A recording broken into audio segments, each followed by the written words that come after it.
Rome destroyed Carthage so completely that today almost nothing remains. A few broken stones, fragments buried beneath another civilization. But here's the terrifying part. If just a handful of battles had ended differently, our world would not have been shaped by Rome. It would have been shaped by Carthage, a civilization of immense wealth, ruthless trade, sea power, and a man Rome feared more than any enemy in its history. His name was Hannibal, and at the height of Rome's power, he did the impossible. He crossed the Alps with an army and wore elephants to bring Rome to its knees.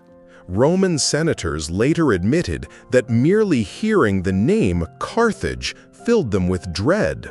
So Rome made a decision.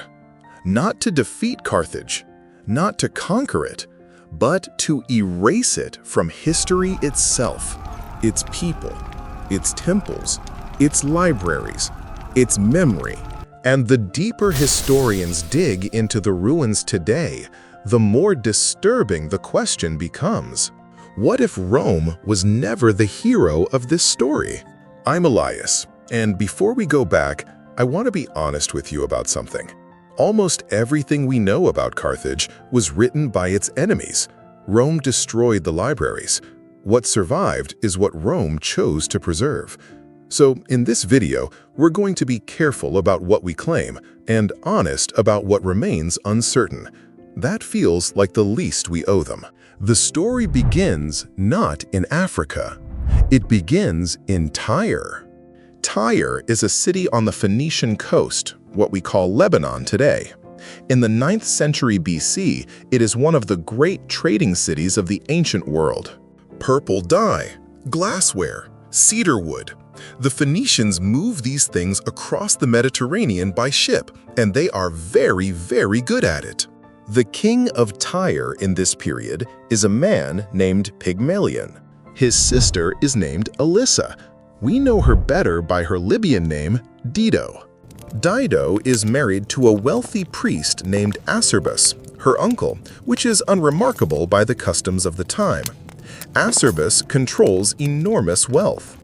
Pygmalion wants it.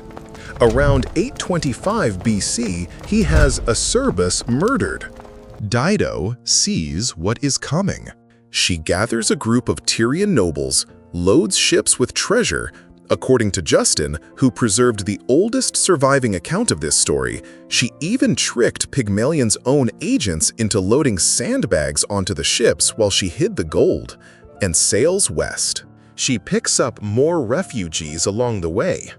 On Cyprus, she recruits women from the Temple of Astarte. Dissidents. Anyone who needs a new start. They land on the coast of North Africa, near the territory of the Berber Libyan tribes. Dido negotiates with the local king Iarbas. She asks for only as much land as can be covered by a single ox hide. Iarbas agrees. Dido cuts the hide into the thinnest possible strips and uses them to mark out a large hilltop. Here is the important thing about this story.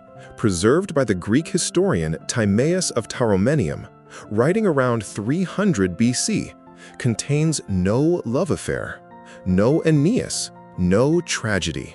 Well, a politically brilliant widow who refuses a marriage proposal from Iarbas to preserve her vow of fidelity to her dead husband, builds a city and rules it well.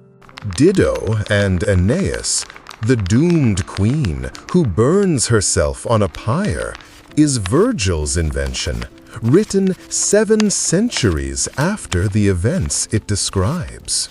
For a Roman audience that needed a mythological explanation for why Rome and Carthage were always enemies.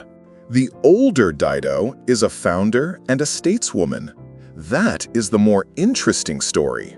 This is the kind of story where you cannot fully separate legend from history, but the hill is real.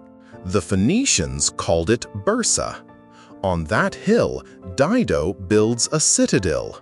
The city around it will be called Carthage, New City. Carthage. The date most ancient sources give is 814 BC. Modern archaeology puts the earliest Phoenician remains slightly later, around 760 BC. But either way, the city is ancient when Rome is still a cluster of villages on 7 hills. Carthage grows fast. The location is almost perfect. The site juts into the sea on a small peninsula, flanked by 2 natural harbors. The city sits at the narrowest crossing point between the western and eastern Mediterranean. Every ship that moves between the two must pass close to this coast. By the 5th century BC, this is what the city looks like. The heart of it is the Barca Hill, only 60 meters high, but the nerve center of everything. At the summit stands the Temple of Eshmun, the god of healing, reached by a monumental stairway of 60 steps. Behind its walls, the city keeps its treasury and its state archives. Around it, on steep, unpaved streets with gradients of 1 and 7, stand residential blocks 6 stories high. Archaeologists excavating in the 1980s found the remains of these houses preserved under the Roman Forum that was later built on top, walls still standing 3 meters tall. Each house built around a central courtyard, with ground floor shops facing the street and basement cisterns collecting rainwater. Below the Barca, toward the sea, lie the 2 harbors. The commercial harbor faces south, long and rectangular, built for cargo ships. Behind it, connected by a channel, sits the war harbor. This one is circular. Ancient sources give its diameter at roughly 325 meters. Around its inner edge, covered ship sheds could shelter up to 220 warships. In the center, an island with the admiral's headquarters, its tower rising high enough to see the open sea and signal the fleet. Walk through Carthage in the 4th century BC, and you walk through wealth made physical. The city trades in everything. Silver from the mines of Spain, the most profitable single commodity in the Western Mediterranean. Tin, which Carthage controls as the sole major distributor in the region, essential for making bronze. Purple-dyed cloth from Phoenician workshops, the most expensive textile in the ancient world. Fine embroidered carpets. Gold and ivory objects from African overland routes. Wine, olive oil, salted fish, 2 Punic shipwrecks, one off Ibiza and one off Sicily, both carried cargoes of fish sauce. The Carthaginians trade with Greece, Egypt, Etruria, and the Hellenistic kingdoms. They have commercial treaties with Rome dating to 509 BC, the earliest known diplomatic document involving Rome. Beyond the Pillars of Hercules, where Greek and Roman merchants are not permitted to sail, Carthage enforces this exclusion actively. They conduct what Herodotus calls silent trade with indigenous peoples along the Atlantic coast of Africa. Leave goods on the beach, light a signal fire, wait for the locals to set out gold in exchange, return when the price is right. And then there are the temples. The greatest is the Temple of Baal Hamon, the chief god of Carthage on the Barca. Near it, the precinct of Tanit, the goddess of fertility and the moon, the most beloved deity in the city. Her symbol is everywhere in Carthage. A triangle with a disc at the apex, a horizontal line with upturned ends, something like a stylized human figure with arms raised. Near the harbor, close to the water, is the Tophet. This is the most contested question about Carthage, and it deserves careful treatment.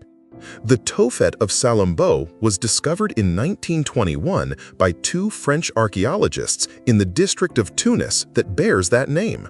What they found was a sacred enclosure that had been in use for over 600 years, from around 730 BC to the city's destruction in 1406. Inside, more than 20,000 urns containing cremated remains. Carved stelae. Inscriptions dedicating the contents to Baal Hamon and Tanit, phrased as vows fulfilled, favors granted. The urns contain the remains of infants and very young children. Some also contain the bones of young animals, goats, lambs. The Roman and Greek sources say this is where Carthaginian children were sacrificed. Diodorus Siculus describes a great bronze statue of Baal Hamon with arms extended over a fire, children placed in those arms as offerings. Modern scholars are divided. Lawrence Steger of Harvard, excavating the Tophet in the 1970s, argued that the inscriptions and the votive nature of the deposits confirm ritual sacrifice. Josephine Quinn and others have pushed back. The Tophet may be a cemetery for infants who died in early childhood. The isotope evidence is contested. Similar sites exist across the Phoenician world, in Sicily, Sardinia, Malta, which suggests this was a widespread practice of some kind, but what exactly that practice was remains genuinely unclear. What is not unclear? The Romans believed the sacrifices happened. They described them in detail. And what Rome believed about Carthage shaped everything that followed. The Carthaginians are not, in the modern sense, a warlike people. They hire mercenaries, Iberians, Libyans, Gauls, Balearic slingers, the best specialized fighters money can buy. Their navy is exceptional. Their generals are competent. But the driving logic of Carthage is always mercantile. Profit over conquest. Control the sea lanes. Tax the trade. This works for about 3 centuries. Their government reflects the same logic, not a monarchy. 2 elected magistrates called suffetes, from the Punic word for judge, chosen annually. They build networks. They establish colonies, Utica to the north, Hadrumetum to the south, outposts in Sardinia and western Sicily. By the 6th century BC, Carthage is not just a city, it is the capital of a commercial empire. By the 3rd century BC, the Western Mediterranean has 2 powers. Carthage controls the sea, Rome controls Italy. For a long time, they do not collide. There are trade treaties between them, dating back to 509 BC. Both cities have enemies enough elsewhere. Then Sicily happens. Sicily sits directly between the Italian peninsula and the African coast. The western half is Carthaginian. The eastern half is dominated by the Greek city of Syracuse. In 264 BC, a dispute over the town of Messana, at the northeastern tip of the island, draws Rome in. This is how the First Punic War begins. Not with great plans or grand strategy, with a dispute over a town that most Romans could not have located on a map. It lasts 23 years. The Romans are a land power fighting a sea power. They have no significant fleet at the start of the war, so they build one. The story goes that they found a wrecked Carthaginian warship on the shore, used it as a template, and within 60 days had built 120 vessels. They add a device called the corvus, a spiked boarding bridge that could be dropped onto an enemy ship, locking it in place. It turns a naval battle into something Romans understand: hand-to-hand fighting on a platform. At the Battle of Mylae in 260 BC, the Romans win their first major naval engagement. Rome, a city that did not have a navy a generation ago, is now fighting Carthage for control of the western Mediterranean. But the war grinds on. Storms destroy Roman fleets. A Roman invasion of Africa fails catastrophically. Carthage holds Sicily. Rome holds Italy. In the end, it is money that decides it. In 241 BC, Rome scrapes together funds from private citizens and sends a final fleet. It destroys the Carthaginian fleet at the Agates Islands. Carthage cannot fund another.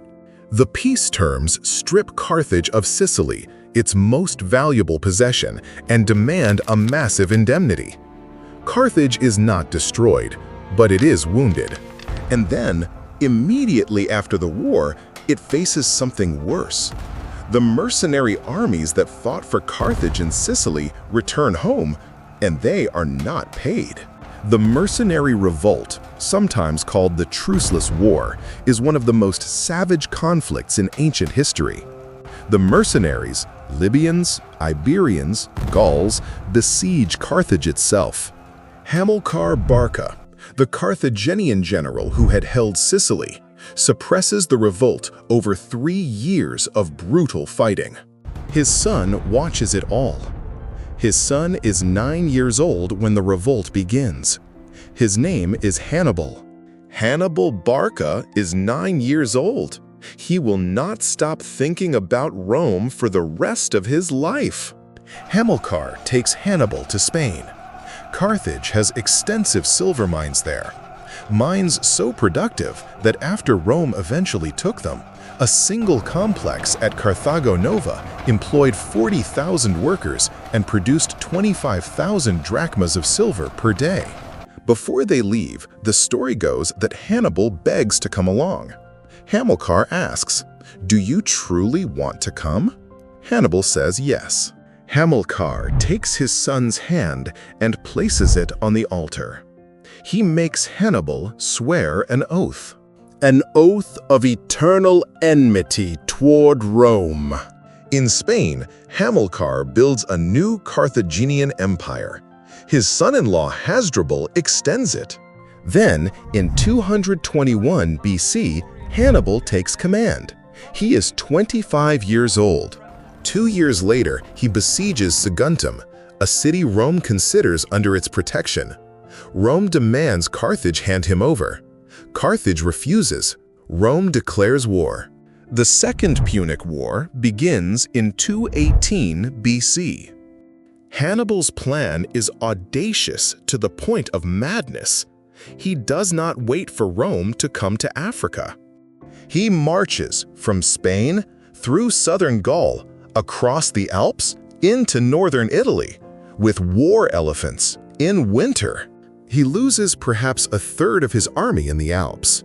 The elephants suffer worst. He crosses anyway. He descends into the Po Valley in November 218 BC and defeats the first Roman force he meets at the Ticino River. Then, in 217 BC, at Lake Trasimene, an ambush in the fog along a narrow lakeshore where a Roman army of roughly 30,000 is almost completely destroyed. Rome has not seen anything like this in living memory. They appoint a dictator, Quintus Fabius Maximus, who correctly identifies that Hannibal cannot be beaten in open battle. Fabius follows, shadows, harasses, never engages directly. He earns the nickname Cunctator, the delayer. The Roman assembly grows impatient. In 216 BC, they raise the largest army in Roman history, perhaps 70,000 men, and meet Hannibal at Cannae. Cannae is where Western military history is written. Hannibal places his weakest troops at the center of his line and his best cavalry and Africans on the flanks. The Romans push hard into the center. The center bends. Then it bends further. The Carthaginian wings close. The cavalry seals the rear. 70,000 Roman soldiers are encircled. Most of them die in a few hours, packed so tightly they cannot raise their weapons. Ancient sources say the ground was so covered with bodies that Hannibal's officers had to pick their way across. And Hannibal does not march on Rome. This is the question historians have argued about for 2,000 years. Why not? He lacks siege equipment. His supply lines run from Spain through hostile territory. He has no navy to threaten Rome from the coast. And he knows, or should know, that Rome will not negotiate. Not for this.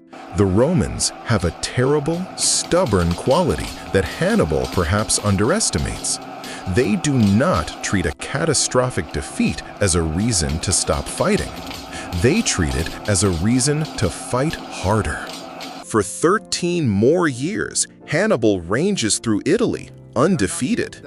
But he is fighting a war of attrition in enemy territory, and time is not on his side. Rome, meanwhile, finds its own answer. A young general named Publius Cornelius Scipio volunteers to take command in Spain. He is 24 years old. He takes the Carthaginian capital of Spain, Cartagena, in a single day. Then he defeats one Carthaginian army after another. By 206 BC, Spain is gone. Then Scipio does what Hannibal would not. He takes the war to Africa. He lands near Carthage in 204 BC with a Roman army. He allies with the Numidian king Massinissa. He defeats Carthaginian forces in the field. In desperation, Carthage recalls Hannibal from Italy.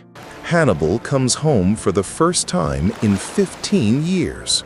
In 202 BC, at the town of Zama, location disputed somewhere in modern Tunisia, the two greatest generals of their age meet in the final battle of the Second Punic War. Scipio's cavalry sweeps Hannibal's from the field. It returns to strike the Carthaginian rear. Hannibal loses. For the first time in his military career, Hannibal Barca loses a battle. The peace terms are severe. Carthage surrenders Spain, surrenders its war fleet, surrenders its right to make war without Roman permission. Pays a massive indemnity, keeps its territory in Africa, but as a client state of Rome. Carthage survives, humiliated, diminished, but alive. Hannibal himself becomes a reformist politician in Carthage, cleaning up government corruption before Roman pressure forces him into exile. He wanders the eastern Mediterranean for 2 decades, always offering his services against Rome. He dies, by his own hand, poisoned from a ring, somewhere around 183 BC, refusing to be taken alive. He is one of the greatest military commanders in history. He never took Rome, but he came close enough to change it forever. Carthage, after Zama, does something remarkable. It recovers. The war indemnity is enormous. 10,000 silver talents, payable over 50 years. Within 20 years, Carthage offers to pay it all at once. Rome declines. They prefer the regular payments. The dependence. Under the terms of the peace, Carthage cannot defend itself against attack without Rome's permission. Its neighbor, the Numidian king Massinissa, knows this. He raids Carthaginian territory regularly, takes farmland, takes villages. Each time Carthage complains to Rome, Roman arbiters rule in Massinissa's favor, or simply let the matter drop. Massinissa lives to be 90 years old. He raids Carthaginian territory almost to the end. In Rome, a man named Marcus Porcius Cato, Cato the Elder, is watching. Cato is a senator, a censor, a former general, a veteran of the Second Punic War. He visited Carthage on a diplomatic mission in 152 BC, sent to arbitrate yet another dispute between Carthage and Massinissa, and came back alarmed. Carthage was prosperous. Its markets were full. Its people were healthy. Its fields, the fields Massinissa had not yet taken, were producing. Cato becomes convinced that Carthage must be destroyed, not defeated, destroyed. He ends every speech he gives in the Senate with the same line. Regardless of what the speech is about, taxation, grain policy, road building, he adds at the end, Carthago delenda est. Carthage must be destroyed. He says this for years, every speech, every time. He was not unopposed. The most influential senator of the period, Publius Cornelius Scipio Nasica Corculum, argued the opposite, that Rome needed the fear of a powerful enemy to maintain its own unity and discipline. Corculum ended his own speeches with the counterphrase, Carthago servanda est. Carthage must be saved. Cato won. Around 150 BC, Carthage makes a fatal mistake. Masiniss's raids have pushed Carthaginian patience past its limit. Without seeking Roman permission, in direct violation of the peace treaty, Carthage raises an army and fights back. They lose, but the act itself is the problem. Rome has its pretext.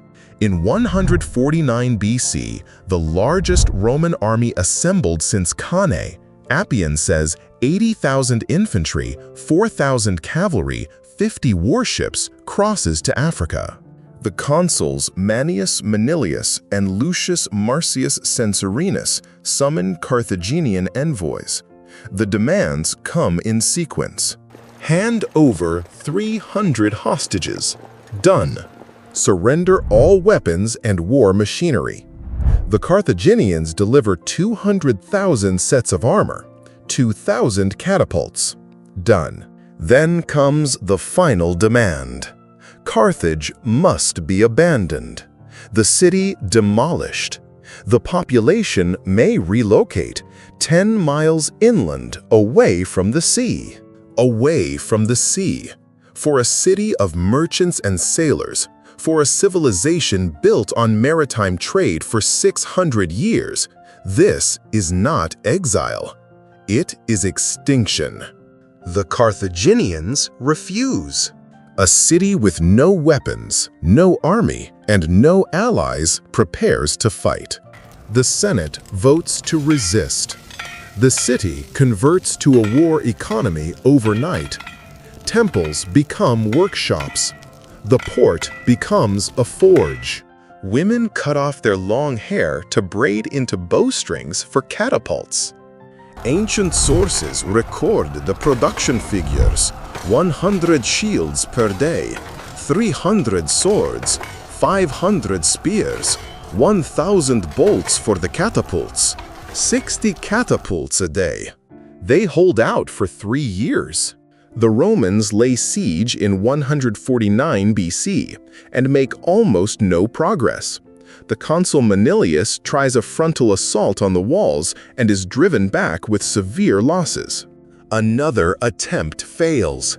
A third. The siege becomes an embarrassment. In 147 BC, a young Roman officer named Scipio Aemilianus, the adopted grandson of Scipio Africanus, is elected to command. He is 37 years old. Scipio Aemilianus arrives and finds a siege going nowhere. He rebuilds it from the ground up. A mole, a massive stone causeway across the harbor mouth, cutting Carthage off from the sea.